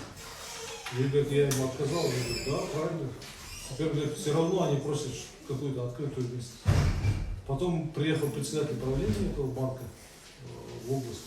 Мы обсуждали вопрос с Акимом области, зам Акима области, Турганов, первый зам как раз стройка отвечает. Я говорю, вот, они говорят, все-таки надо найти место. Я говорю, мы все посмотрели, единственный момент, вот этот по Торайгерова, но он там в сторонке и сзади стоит частный дом. Если вы обратите внимание, за этим банком стоит частная территория, такой незаметный домик. Эти банкиры говорят, да, мы этот домик выкупим, и вот этот на углу, там практически деревьев нет, мы деревья сносить не будем, его в глубине поставим, он как раз там, Рубиком, по-моему, рядом находится. С Рубиком наравне будет, и все красиво будет. Эскиз показали. Вот этот момент, да. И то я как бы, архитектор был Балашов, Андрей, да. Я говорю, Андрей, ну как вы считаете? Ну, в принципе, здесь вот эта часть, она не парковая зона, она в генеральном плане не отмечено, что это парковая зона. Вот это, честно говоря, вот это, ну, как бы, есть момент. Еще что вы спрашиваете? А стадион 39-й школы при вас? Не, это мне не надо приписывать. Стадион 39-й школы, его когда-то еще до меня, его вообще там вывели из списка школы и так далее. Это я к этому отношения не имею. Нет, а потом, когда... Целевое? Ну да, менялось. Ну, это без меня. То есть там уже решение Акима. То есть, когда постановление Акима подписывалось, переведение этого участка, это до меня было. А там внутри уже, когда один собственник другому собственнику меняет, здесь уже решение Акима, постановление Акима не требуется. То есть это уже без меня происходило. Вам еще, знаете, дома в авиагородке инкриминируют почему-то. Вот то, что построили. Ну вот по этим авиагородку я скажу, мы тоже в бытность Акима области ездили в Актюбинскую область. Я, Дычко, Аким Ахсу, Мукенов, Аким Акимасуза и архитектор Хамбеков. Актюбинская область была первая лидером по застройке этих, по вводу жилья. Потом мы поехали в командировку, там господин Сапарбаев, лично Аким области нас встречал. Они очень хороший проект сделали. Вот эти на землях за городом провели инфраструктуру, и частникам эти земли предоставили, говорят, вы застраиваете, потом мы у вас будем выкупать. Или за счет бюджета, или в виде ипотеки. Вот прямо Аким область, так красиво. И действительно, стройка идет вовсю, там 3 компании. Я их спрашиваю, как вы строите? Они говорят, ну так, нам инфраструктуру государство подвело, и сказали, у вас ипотечники будут покупать. Мы приехали, господин Бакалов доложились, почему у них такой бум идет. Они, частники, вкладываются, и государство у них потом через льготную ипотеку выкупает. Ну, хорошие дома. И все, и господин Бакалов, где у нас есть? Я говорю, вот авиагородок, у нас здесь земли все розданы, есть где-то 20 участков, давайте пропилотируем. Все, и он говорит, единственное, частники не будут вкладываться, давайте за счет бюджета. Насколько я помню, да, мы сделали проект, начали застраивать. Единственное, люди, насколько понял, сейчас не заселяются из-за того, что центральное теплоснабжение. Но вообще ипотека льготная, да, она где-то в районе 105-110 тысяч тенге за квадратный метр, она вообще недорогая, честно говоря. Я бы на месте Акима города сейчас бы применил все-таки альтернативное теплоснабжение. Вот у меня с Петропавловска есть друзья, сейчас там завод есть, называется эти батареи, энергоемкие батареи. Не включались в рекламированную продукцию. Да, потому что они подключаются электричество, но употребляют, то есть по деньгам выходит то же самое, что центральное отопление. То есть за счет вот этих технологий эти батареи включаются. Я бы эту технологию сейчас применил, честно. Например, я сказали, что вы разочаровались в госслужбе. Но тем не менее вы будете баллотироваться, да, выбираться на должность. Да, я вот думаю, когда я вот позавчера увидел, что Сенат, спикер Сената выступил по поручению президента, мы идем к демократизации, хотим провести выборы Акиму сельского округа. Я сразу, у меня мысль возникла. Вот родной Кенжиколь, там очень хороший сельский аким сейчас работает, Серик Ниязбекович, я его сам в свое время назначал, он вообще очень хороший. Он с утра до вечера работает, люди довольные.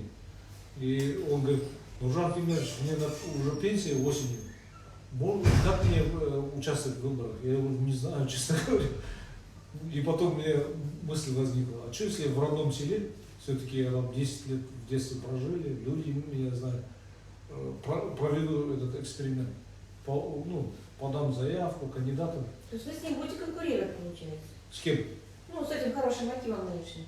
Не, он, наверное, не будет участвовать. Ну что, 3 месяца осталось. Ну а что? Нет, просто я узнал о том, что там не все же Акимы выборы. Выборы проходят только по тем Акимам, которые сроки заканчиваются.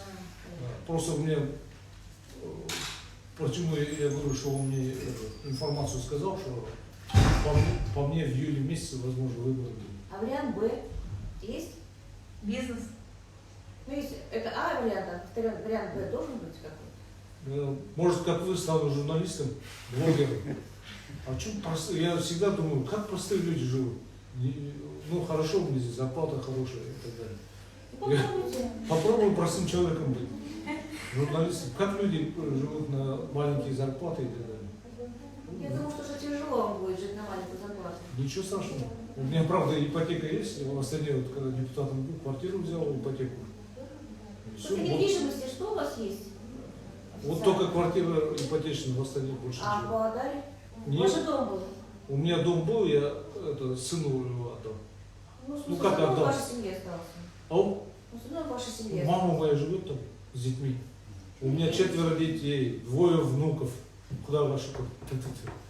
Вот это самое большое достояние. А в Аксу у вас ничего не было? Нет, я арендую сейчас частный дом. Куда вы сейчас переедете? Ничего нету. Ну, на жене, на детях, как обычно чиновников. Даже не одна машина. Я один из самых честных чиновников. Ничего нет. Ни за границей, ни в Казахстане. А зарплата какая была у вас? Аксу сейчас 750. Там отложили, Ну, что хорошо подняли зарплату. Вот я радуюсь за это. Потому что раньше, сэкономили, в общем, вы. На какое-то время можете пожить спокойно. ну, не знаю, я позавчера написал, я знал, что меня уволят. Аким области попросил лишь пособие. Ну, один день дать отпуск, чтобы получить лишь пособие. Лишь пособие, ну, где-то 1,2 миллиона я получил. Отказали. А почему вот обычно в таких ситуациях чиновники уходят на больничный, когда понимаешь, что вокруг них? Да, мне предлагали, кстати. Адвокат говорит, ну вы же можете сейчас на больничную уйти? Я говорю, у меня 2 госслужащих, которые на меня жалобу написали, уже месяц на больничную, ждут, когда меня уволят. Я говорю, ну как я могу им подаваться? Зато теперь 2 человека выздоровят, да? Один вчера вышел, кстати, для в кайф. То есть чудесное исцеление. Да. Да, в городе Да, началось. он, интересно, ему в Аксу уже больничный не продлевали, он приехал в Павлодар, потом мы в управление здравоохранения спрашиваем, как он ходит в Аксу, на работу заходит, там, с людьми разговаривает, как он на больничном находится, просим это в управление здравоохранения выяснить. Управление здравоохранения, знаете, что пишет? Это является тайной, мы имеем право только органам прокуратуры и другим следствиям такую информацию давать. Ну, если... Ну, может, вы крестьянское хозяйство свое откроете? А может, она у вас есть? Или да? Нет, Или продолжите его? Нет, не продолжу, нету. Ну вот в Акулы, допустим, не хотите крестьянское хозяйство открыть? Не, только не в Акулы. Почему? Ну, зачем в Акулы? Открою, какому?